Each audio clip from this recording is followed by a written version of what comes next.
YouTube channel ఎలా నడుస్తుంది? బాగా నడుస్తుంది? లేదండి, షాప్ గోల్లో పడి యూట్యూబ్ ఆపేసాను, చాలా రోజులు అయింది. స్టార్టింగ్ లో మీ యూట్యూబ్ ఛానల్ కి ఎంతో తక్కువ మంది ఫాలోవర్స్ ఉండేవాళ్ళు. అలాగే ఈ మధ్య ఈ ఇష్యూ అయిన తర్వాత మంచి సబ్స్క్రైబర్ తో, మంచి వ్యూవర్షిప్ తో, అదే చాలా లక్షల్లో సబ్స్క్రైబర్స్ తో, మంచి వ్యూవర్షిప్ తో వెళ్ళింది. మంచి సక్సెస్ అయినట్టుంది యూట్యూబ్ అంతా. రెవెన్యూ పరంగా వచ్చింది నాకు. స్టార్ట్ చేసిన 1 month లోనే 2 lakhs అంత వచ్చింది యూట్యూబ్ లో. ఆ పిల్లలే తీసుకుంటున్నారు, వీడియోస్ పెడతారు వాళ్ళే. తర్వాత మరి గ్యాప్ వచ్చింది. నేను షాప్ హడావుడిలో పడి ఈ సారీ వీవింగ్ చేయించడం, వీవర్స్ దగ్గర యూట్యూబ్ ఛానల్ వాళ్ళకి ఇచ్చారు, బట్ మీరు లోపల కనబడతారు అంతే. అంతే. నాకు లోపల రెవెన్యూ కోసం కాదు, నాకు పబ్లిక్ తో ఇంటరాక్షన్ కావాలి, పీపుల్ నాకు దగ్గర అవ్వాలి. ఫేమింగ్ అంటే ఫేమ్, జనాల్లో ఫేమ్ అంటే ఒక అందరూ నన్ను గుర్తుపట్టాలి, ఈ ఫేమ్ పిచ్చి ఉందా? ఎందుకు ఉండదు? మీకు లేదా? మీకు లేదా? నాకు తెలియకుండా అడుగుతున్నా. ఫేమ్ ఎవరికైనా ఉంటుంది, మనిషి లక్షణమే అది, ఎవరికైనా ఉంటుంది. ఎందుకు ఉండదు? మనం గొప్పగా ఉండాలి, ఫేమ్ రావాలి, అందరూ మనం గుర్తుపట్టాలి. సినిమాలో నటించాలని కోరికలు ఉన్నాయి? సినిమాలో నటించాలని కోరిక కూడా ఉంది నాకు. ట్రై చేస్తున్నా. లేదు, ఇంతవరకు ఎప్పుడు ట్రై చేయలేదు, చూద్దాం ఎప్పుడైనా. సినిమా మీ ఇద్దరేనా? అలానే కాదు, నాకు మంచి అంటే విలన్ క్యారెక్టర్లు చేయాలని ఉంది, మంచి విలన్ రోల్స్. అలా సీరియల్స్ చూస్తారా? లేదు, సీరియల్స్ అలవాట్లేదు. ఎంతవరకు ఎప్పుడు ఒక సీరియల్ కూడా చూడలేదు. మీరు పంపిస్తారా సినిమా యాక్టింగ్ లోకి? ఇంట్రెస్ట్ కళ నేను నాకు ఇంట్రెస్ట్. సినిమా తీసాం కదా ఇద్దరు, వాలంటీర్ అని ఒక సినిమా తీసి రిలీజ్ చేసాం. Okay okay. నాకు ఇంట్రెస్ట్ ఫీల్డ్, ఎందుకంటే చేయడానికి తప్పే ఉంది.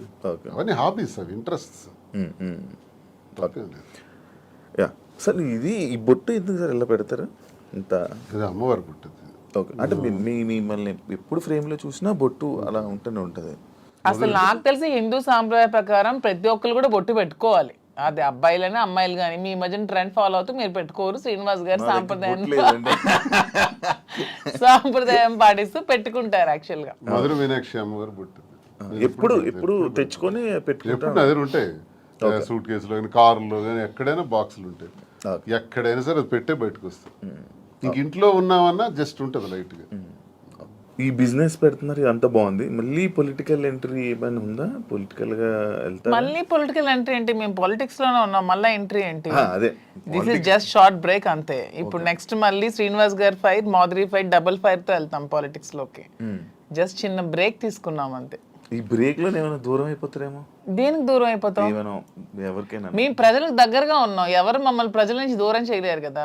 శ్రీనివాస్ గారు మాస్ బేస్డ్ లీడర్, తను మ్యాన్ ఆఫ్ మాసెస్ అన్నట్టు. తన క్యాడర్ తో గానీ ఎవరితో గానీ సంబంధాలు ఉండవు, తనకి డైరెక్ట్ పీపుల్ తో సంబంధం. ఎప్పుడైనా డైలాగులు చెప్పారా? మాస్ డైలాగులు మీకు ఎప్పుడైనా? గోల్డ్ అని ఒక డైలాగ్ చెప్పండి. గోల్డ్ అని డైలాగులు, బోల్డ్ అని స్పీచ్లు, బోల్డ్ అని క్లాసెస్, అవన్నీ ఎప్పుడు అవుతూనే ఉంటాయి శ్రీనివాస్ గారి నుంచి. He is completely mass based leader. Duvvada Srinivas అంటే మరి మీకు తెలుసో లేదో కానీ ఏదో శ్రీకాకుళంలో మీకు కూడా తెలియాలి. అప్పటి నుంచే బాంబుల్ శ్రీని అనేవాళ్ళు దువ్వాడ శ్రీనివాస్ కి. ఒక రౌడీ, ఒక మాస్ లీడర్, పీపుల్ దగ్గరగా ఉంటాడు, ప్రజల కోసం ఎన్నో పోరాటాలు చేశాడు. ఈవెన్ షూటెడ్ సైట్ ఆర్డర్స్ వచ్చాయి అతని మీద, కాల్పులు కూడా ఎదురెళ్లారు. అలా పోరాట యోధుడు అతను. అతన్ని ఎవరు బీట్అవుట్ చేసి రాజకీయాల నుంచి తప్పించే ఇది కూడా ఎవరికి ఉండదు.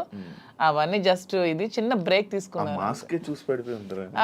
మాక్సిమం శ్రీనివాస్ గారిలో నాకు ఈ వ్యక్తిత్వం ఇష్టం అని చెప్తాను కదా. హీఈస్ వెరీ హానెస్ట్ అండి.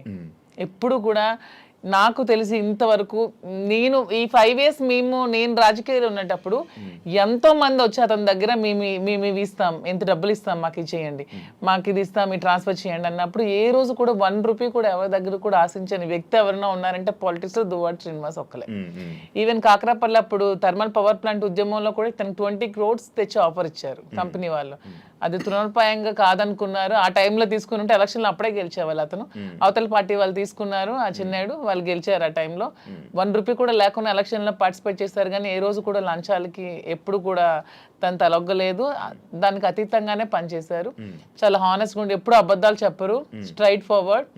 ఎవరు ఏదైనా ప్రత్యర్థుల మీద విరుచుకు పడతారు. చాలా ఫ్రాంక్ గా ఉంటారు. తన నమ్ముకున్న నాయకుడి కోసం ఎంతవరకైనా వెళ్తారు. జగన్మోహన్ రెడ్డి అంటే అతనికి చాలా ఇష్టం, దైవ సమానులుగా భావిస్తారు. అతని కోసం మానవ బాంబులా కూడా ఉంటారు. అంటే అతని కోసం జగన్మోహన్ రెడ్డి కోసం అటాక్ అంటే వెళ్ళి ఎదురుగా నిలబడమన్నా నిలబడతారు. నమ్ముకున్న వ్యక్తి కోసం ప్రాణం ఇచ్చే టైప్. సో ఇంత మంచి క్వాలిటీస్ ఎవరిలో ఉంటే ఎవరైనా ఇష్టపడతారు. ఒక పాయింట్ మధ్యలో శ్రీని గారు అబద్ధాలు ఆడరండి? అస్సలు ఆడరు. మీరు ఎప్పుడు అబద్ధం ఆడలేదు మీ వైఫ్ వాణి గారి దగ్గర కానీ అక్కడ?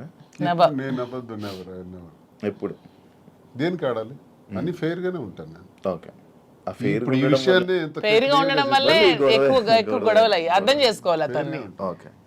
సరే మీకు సో అదే మా ధైర్యం. ఇప్పుడు అవినీతి అవినీతి అక్రమాలు భూదందాలు అధికార దుర్వినియోగం చేస్తే ఇప్పుడు కూటమి ప్రభుత్వంకి బెస్ట్ ఛాన్స్.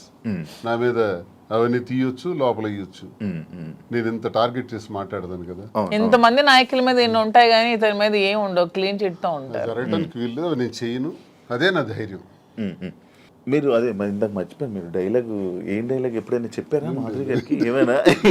ఏమైనా ప్రపోజ్ చేసినప్పుడు కానీ లేకపోతే అప్పుడప్పుడు ఏమైనా చెప్తా ఉంటారు? న్యాచురల్ గా ఉంటుంది తప్ప డైలాగ్స్ ఇవన్నీ కావు. తనకి ఆ రకంగా నాలో ఉన్న క్వాలిటీస్ నచ్చుండొచ్చు, ఆమెలో ఉన్నటువంటి ప్రేమతత్వం నాకు నచ్చింది.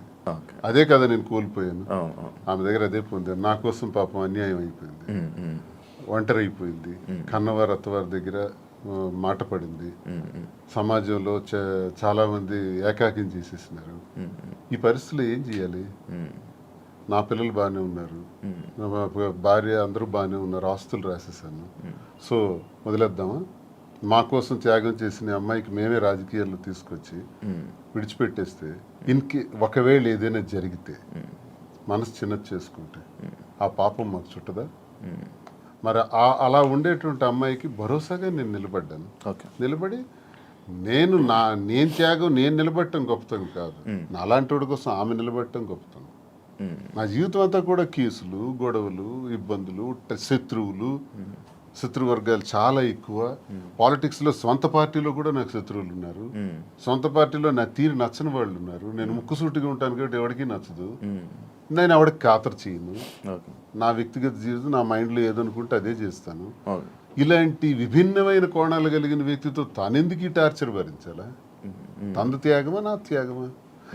ఇన్ని బాధల మధ్య నేను భరోసాగా ఉండి మేము కలవాల్సిన పరిస్థితి వచ్చిందే తప్ప మేమేదో సమాజానికి చేసింది ఏదో ఇలా ఉండొచ్చా, ఇలా చెయ్యొచ్చా, ఇలా మీకే ప్రశ్నించబడిన వాళ్ళు చాలా మంది అనొచ్చు, ఏం సందేశం ఇస్తాడు ఇవన్నీ అంటే ఇది మా పరిస్థితి. అన్నీ ఎక్స్ప్లెయిన్ చేసాం. బాగుంది, దయచేసి విమర్శించేవాడు కూడా మీరు చాలా సందేశాలు మీవి తీస్తే బోల్డ్ ఉంటాయి. ఓకే.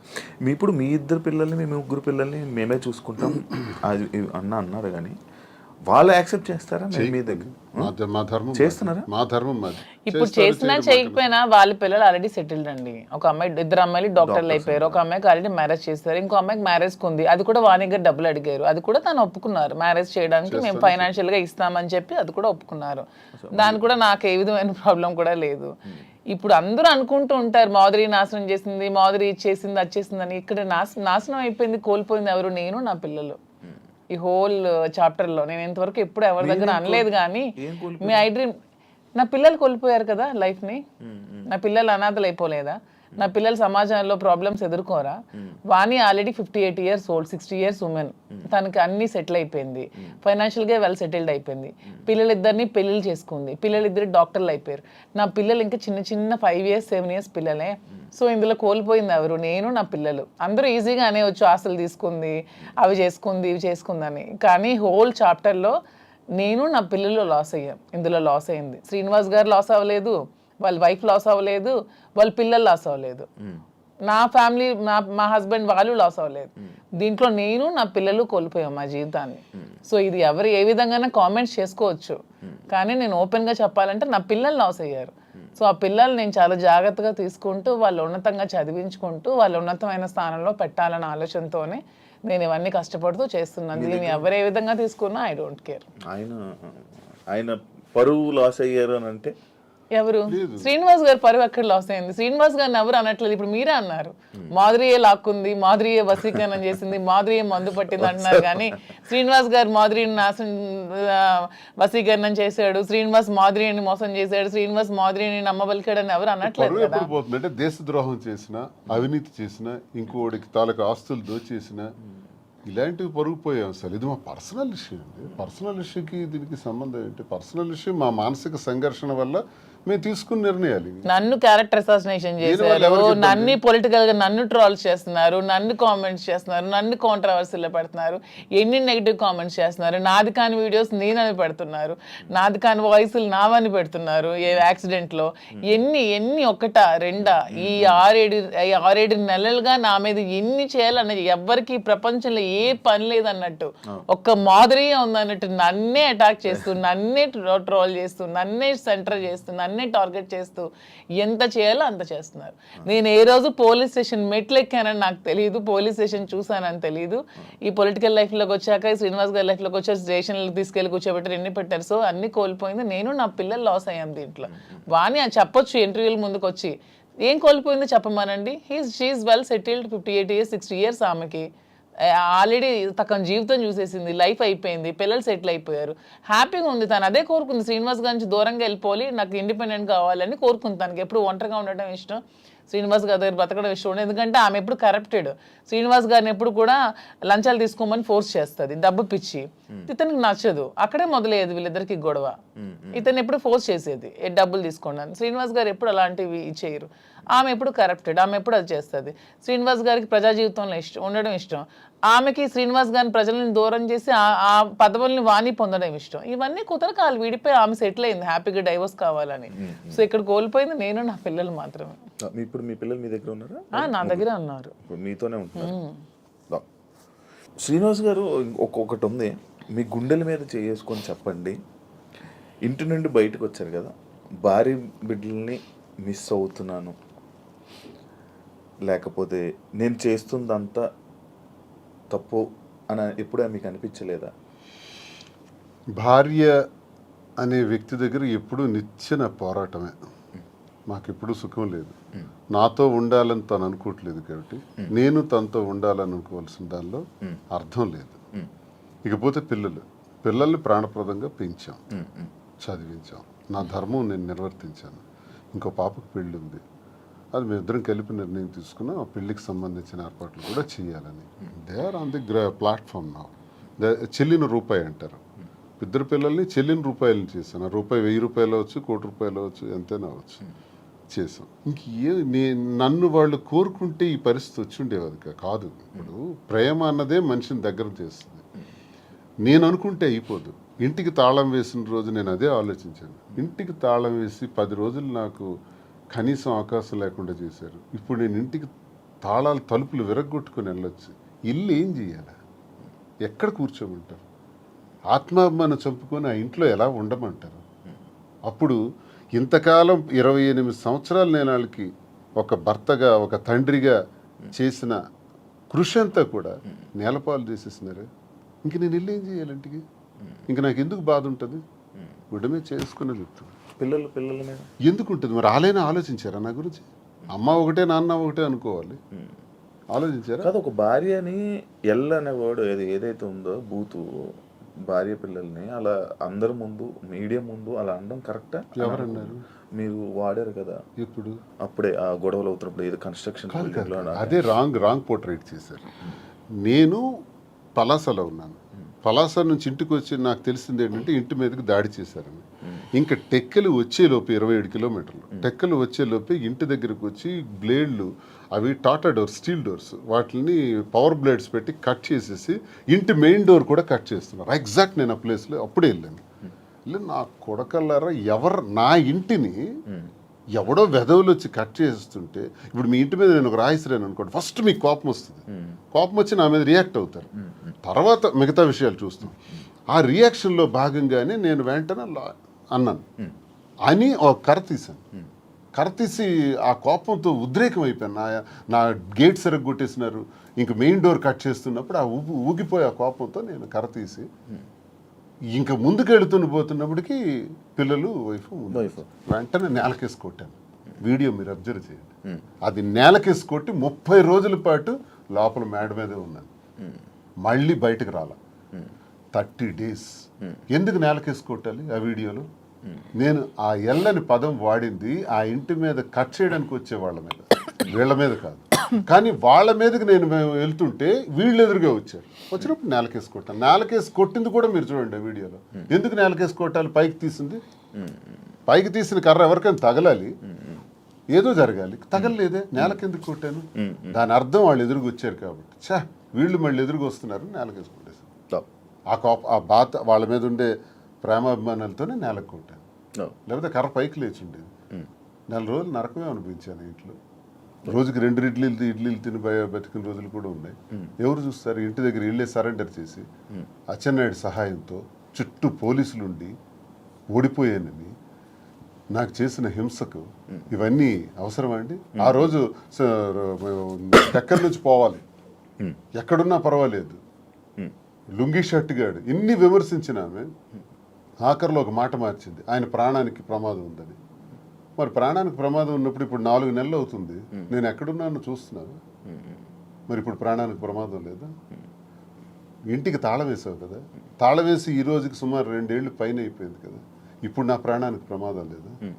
ఈ సడన్గా వచ్చిన వాక్కులా? మరి అంతకుముందు టెక్కల నుంచే పోవాలన్నావు, ఉండకూడదన్నావు. అసలు పరిష్కార మార్గం ఇదా? భార్యాభర్తల మధ్య జరిగే గొడవకి పరిష్కార మార్గం ఇదా? 4 గోళ్ల మధ్య చర్చించుకోవాలి, లేదా పెద్ద మనుషులకు చెప్పాలి, పరిష్కరించుకోవాలి, లేదా కోర్టుకు పోవాలి. మీడియా ఏంటి? ఇంటికి రావడానికి మీడియా ఎందుకు? కార్యకర్తలు ఎందుకు? ప్రజలు ఎందుకు? అంటే రచ్చ చేయడానికి కదా, నన్ను అబాస్పాలు చేయడానికి కదా, నన్ను క్యారెక్టర్ అసాసినేట్ చేయడానికి కదా. అప్పుడు ఎలా కలుస్తారో చెప్పండి. కానీ ఇష్యూ అప్పుడు ప్రేమాభిమానాలు ఎందుకు ఉంటాయో నాకు చెప్పండి ఒకసారి. ఈ మ్యాటర్ని మీరు ఏదో రాజకీయం చేసినట్టు ఇప్పుడు మాటల్లోనే అర్థమవుతుంది. అంటే అచ్చెన్నాయుడు గారు ఎందుకు వచ్చారు ఈ ఇష్యూ? అచ్చెన్నాయుడు సహాయం లేకపోతే పోలీసులు వచ్చి అక్కడ ఆవిడకి ఎందుకండి ఇంటికి ముందు అలా కాదు శివ గారు, ఒక్క నిమిషం అండి. ఈ ఇంటికి రాకముందే మేము ఏ ఇల్లు అయితే కట్టుకొని మా ఇద్దరం ఇంట్లో ఉంటున్నామో, ఈ ఇంటికి ముందు 1 year ముందే ఆవిడ డైవర్స్ కావాలని ఎదురు సెటిల్మెంట్ కోరుకుని ఎదురు సెటిల్మెంట్ అయిపోయింది. ఆమె డైవర్స్ కావాలని అడిగింది. శ్రీనివాస్ గారు పాపం పిల్లల కోసం ఆలోచించి డైవర్స్ వద్దు అది ఇది అని చెప్పినా సరే ఆమె ఏమీ వెనుకున్న డైవర్స్ కావాలని 2023లో అడిగింది ఆమె. మేము 2024లో ఈ హౌస్ కన్స్ట్రక్షన్ చేసుకుని మా ఇద్దరం కలిసి ఇంట్లో ఉంటున్నాం. అది ఆమెకు కూడా తెలుసు. ఆమెకు తెలిసే ఫైనాన్షియల్ సెటిల్మెంట్ కోరింది. ఫైనాన్షియల్ సెటిల్మెంట్ కూడా చేసాం. ఎవ్రీ మంత్ డబ్బులు అడిగింది, అవి కూడా ఇచ్చాం. మొత్తం అన్ని చేసింది. సో ఎప్పుడు జరిగింది ఇది? 1 year ముందు జరిగితే 2024లో వచ్చి ఆమె ఇల్లు దగ్గరికి వచ్చి గొడవ చేయడం ఏంటి? సో ఇది కూటమి ప్రభుత్వం ఈ అచ్చెన్నాయుడు సపోర్ట్ కాదంటారా? మరి ముందు ఆమె డైవర్స్ కావాలని అడిగిన ఆమె ఇప్పుడు ఎందుకు వచ్చి ఇల్లు బ్రేక్ చేస్తుంది? మేము కట్టుకుని ఇల్లు ఆమెకి ఎందుకు కావాలి ఇప్పుడు? ఆ రాత్రి పోలీసులతో పాటు తెలుగుదేశం కార్యకర్తలు ఇంటి దగ్గరికి వచ్చారు. నేను ఒక ఎమ్మెల్సీగా ఉన్నాను కదా, దేనికి వచ్చారు అసలు? ఇంకో విషయం, నాకు హయ్యర్ అఫీషియల్ నాకు చెప్పాడు పోలీసులు, సార్ మీరు మొన్న కర్ర తీశారు, మీకు ఆ కర్ర తీసినందుకు 307 పెట్టమన్నారు సార్. 307 పెట్టి చేయమన్నారు. మేము ఎలా చేస్తాం? 307 పెట్టలేము. 307 పెట్టాలంటే వూండ్ ఉండాలి, గాయం లేదు. గాయం లేకుండా మేము 307 పెట్టలేమని చెప్పేసినాం. కానీ మీ మీద మళ్ళీ 307 పెట్టమని ప్రెజర్ ఇచ్చారు.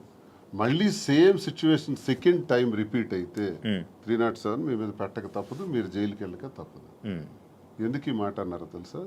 నాకు 307 పెట్టి లోపలికి పంపిస్తే ఎంటర్ అయిపోతారు ఇంట్లో. మరి ఆ పెద్ద అఫీషియల్ నాకు చెప్పాడు, నేను ఒక ఎమ్మెల్సీగా ఉన్నందుకు పేరు చెప్పకూడదు, గవర్నమెంట్ అఫీషియల్ అంటే ఏ ధైర్యంతో చెప్పాడు? 307 పెట్టే ధైర్యం చెప్పమంది ఎవరు? ఆ పేరు కూడా చెప్పాడు, అచ్చెన్నాయుడు పెట్టమన్నాడని, చెప్పమన్నాడని. మరి అచ్చెన్నాయుడు ఇన్వాల్వ్మెంట్ నా మీద, భార్య టెక్కల నుంచి పంపిస్తుంది కాబట్టి సపోర్ట్ చేశాడు అచ్చెన్నాయుడు. 2023లో ఆమె డైవర్స్ అడిగింది. 24లో ఇంటికి వచ్చి గొడవ చేసింది. ఓకే, ప్లాన్ గా చేసిన drama. August 29th August 23 29th. మీరు ఇప్పుడు 24th గురించి మాట్లాడుతున్నారు. 24 ఆగస్ట్ గురించి మీరు మాట్లాడుతున్నారు. ఇదే ఆగస్ట్ 29th నాకు ఇంటి నుంచి వచ్చినటువంటి message, never and ever dare to speak with, never and ever dare to mention me as your wife in any interview, because we both don't want to have relation anymore. You only mention my name, and I am also not to mentioning you as my husband. I want divorce. First తానే అది 2023. ఈ గొడవ 2024. 2022లోనే గొడవలు జరిగాయి. 2022 నుంచి మా ఇద్దరం కలిసే ఉన్నాం. She know everything. తను మీరు ఇద్దరు కలిసి ఉండండి, నాకు అనవసరం, నాకు టికెటే కావాలని చెప్పి కోరుకుందామే. అలాగని టికెట్ కూడా ఇచ్చేసారు శ్రీనివాస్ గారు. అయినా సరే ఆమె నిలబెట్టుకోలేకపోతే పార్టీ మళ్ళీ శ్రీనివాస్ గారు టికెట్ ఇచ్చింది. సో మా రాష్ట్ర ప్రజల దౌర్భాగ్యం వాళ్ళ మీరు గుండె కర్మ మీద చేసుకొని చేసుకొని జగన్ చెప్పండి అని అంటే గుర్తు అనుకుంది కాబట్టి ఇవన్నీ జరిగాయి అంటున్నాను. లేకపోతే మా మధ్య ఇవన్నీ ఉండేవి కావు. చెప్తున్నాను, ఆమె చేసిన దానికి ఇవన్నీ జరిగాయి. కానీ ఆమె ఏదో వినయాలు ఏడుస్తూ ఉంటే నమ్మేస్తున్నారు జనాలు. వాణి ఏదో నష్టపోయింది అనుకుంటే వాణి షీఈ్ వెరీ వెరీ హ్యాపీ. నన్ను బయటకు పుష్ చేయడం వల్ల షీఈ్ ఫీలింగ్ వెరీ హ్యాపీ. అది చాలా మందికి తెలియదు. ఇప్పుడు మీకు ఇప్పుడు వెళ్తారు కదా మీ ఊరు, మీ ఇల్లు కట్టుకున్నట్టుగానే ఉంటాం. మేము కట్టుకున్న ఇంట్లో ఉంటాం. మీరు కట్టుకున్న ఇంట్లోనే ఉంటున్నాము. ఆమె హ్యాపీగా ఉన్నారు. వాళ్ళకి ఏ నష్టం సార్? వాళ్ళకి ఏముంది? వాళ్ళకి నష్టమే ఉంది. దేనికి లోటు ఉంది? వాళ్ళకి నష్టం ఉంటుంది. అన్ని సెటిల్డ్ కదా. నాకు ప్రాబ్లం ఉంది. ఇప్పుడు నా బండి ఎలా నడపాలి, ఇప్పుడు ఆ పాపకని రెండో పాపకని పెళ్లికి సంబంధించి, ఇప్పుడు నా నష్టపోయిన ఈ 3 పిల్లలకు సంబంధించి ఈ వ్యాపారాలు, ఈ ఒత్తిళ్ళు ఇప్పుడు నాకున్నాయి తప్ప వాళ్ళకే ఉంది. తనకేముంది చెప్పండి? ఆ ముద్దనుకుంటున్నాను, ఫ్రీగా ఉంది. డన్. Thank you. నేను ఇప్పుడు మీ రాజకీయం మీరు వదిలేసేయండి, మీ బిజినెస్ మ్యాన్ అని కానీ మీరు కూడా రాజకీయం వదిలేసి ఇప్పుడు మీరు 2022లో మీరిద్దరు ప్రేమికులుగా ఎలాగ ఉన్నారు అలానే ఇప్పుడు నా ముందు ఉండండి కాసేపు. ఇప్పుడు ఈ దేని గురించి మనం మాట్లాడట్లేదు. Actually interview February 14th lovers day. మీరు ఇప్పుడు ప్రేమికులే కదా? మేము February 14th ప్రేమికులం కాదు, మేము ప్రతిరోజు ప్రేమికులం. అందుకే ఇప్పుడు కూడా ఈ February 14th వస్తుంది కాబట్టి ఇది February 14th స్పెషల్ కాబట్టి మీకు కొన్ని ఉన్నాయి. అంటే మీకు rose day, teddy day, chocolate day ఇలాంటివి తెలుసా? ఐడియా ఉంది కదా? వ్యాలంటైన్స్ డే గురించి కూడా ఉంది కదా. ఏం సార్? అసలు చాలా మందికి దీని మీద అపోహలు కూడా ఉన్నాయి. 270 క్రీస్తు పూర్వం, బిఫోర్ క్రీస్తు, అంటే ఇంచుమించు ఆల్మోస్ట్ 2700 సంవత్సరాల క్రితం రోమ్లో ఒక వ్యాలంటైన్ అని ఒక ప్రవక్త ఉంటాడు. ఆయన ఏం చేశాడంటే కొత్తగా ప్రేమ పాఠాలు, ప్రేమ వివాహాల గురించి చెప్పడం ప్రారంభించాడు. ఆ రోమ్ నగరానికి, దేశానికి రాజు అయినటువంటి క్లాడియస్ ఏంటంటే ఇలాంటి ప్రేమ పాఠాలు చెప్తున్నాడు, వీడికి చంపాలి అని కొంచెం కోపం పెంచుకుంటాడు. ఇదే టైంలో క్లాడియస్ కూతురు ఇతను లవ్ చేస్తుంది, ఆయన ప్రేమ పాఠాలు విని, ఎవరిని? వ్యాలంటైన్స్. అప్పుడు రాజు ఏమిటంటే ఆయన్ని చంపేస్తాడు, అంటే హ్యాంగ్ చేస్తాడు. అదే February 14th. అక్కడికి 20 సంవత్సరాల తర్వాత గెలాషియస్ అనే మరో ప్రవక్త, ఇది చాలా గొప్ప రోజు, ఇది మనకి ప్రేమతత్వాన్ని నేర్పించారు వ్యాలంటైన్. ప్రేమ అంటే తల్లి తండ్రులు పిల్లలకి మధ్యన ఉండేది, అక్క చెల్లెల మధ్యన ఉండేది, అన్నదమ్ముల మధ్యన ఉండేది ప్రేమ. ఆ ప్రేమకు అర్థం ఉంది, ఆ ప్రేమకి రిలేషన్ ఉంది. కానీ స్నేహితుల మధ్య ఉండే ప్రేమ, ఒక ఆడామగ మధ్య ఉండే ప్రేమ, దానికే రిలేషన్ ఉంది. ఆ తత్వం గురించి తెలియజేశాడు ఆ ప్రవక్త వ్యాలంటైన్. కానీ ఆయనకు ఊరేశారు. అలాంటి వ్యాలంటైన్కి ఉరేయటం వల్ల అతను గొప్పవాడు, గొప్ప ప్రవక్త, ప్రేమతత్వం నేర్పిన ప్రవక్త. కాబట్టి ఆయన రోజుని నేను ప్రేమికుల రోజుగా నిర్ణయిస్తానని గెలాషియస్ అనేటటువంటి మరో కింగ్ దాన్ని డిసైడ్ చేస్తాడు. సో ఇప్పుడు వరకు కొన్ని దేశాలు దీన్ని అంగీకరిస్తారు, కొన్ని ప్రాంతాలు వ్యతిరేకిస్తారు, అపోహలు పెట్టుకుంటారు. జరిగిన కథ ఇది. సో దీనివల్ల మనం నేర్చుకోవాల్సింది ఏంటంటే ఈ ప్రేమతత్వాన్ని ప్రతి వ్యక్తిలో కూడా ఉండాలి. స్నేహితుల మధ్య ఉండాలి, కుటుంబాల మధ్య ఉండాలి, భార్యాభర్తల మధ్య ఉండాలి.